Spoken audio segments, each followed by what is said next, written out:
مدال دو شاخشه. بچه‌ها رو می‌بینی؟ خداحافظ. عاشقتم. زور و بود خوب کار کن تا 10 برابر ازش قوی تری. باهاتون تماس گرفتم.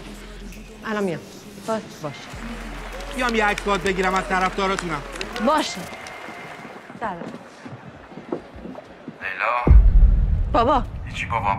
مامورا اینجا. هر چی بهت میگن گوش کن تا برای هیچ کدومون دردسر پیش نیاد. میخوام قبل از اینکه به فینال نزدیک بشی انصراف بدی که احیانا با هم روبرو نشیم. نه تظاهر میکنم مصدوم شدم، نه عمدن میبازم. پیشنهاد نیستا. She's getting threats to withdraw. We can't officially offer her any help until she asks for it. Fuck protocol. من دیگه بازوچه دست اینا نمیشم. من اینجا حواسم به همه چی هست. خب میدونی که باید چی کار کنی.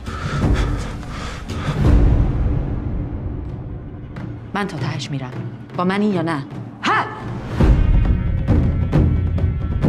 توی زن قوی بس پس همشون برمیای. لیلا مرد. به خودت فکر کن. به خانوادت. لیلا! حسینی باید هر چطوری همه چی به هم ریخت؟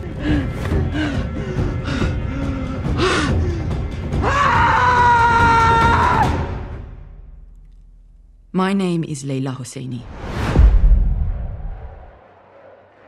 I am here to win the gold for my family, for my team, and for my country.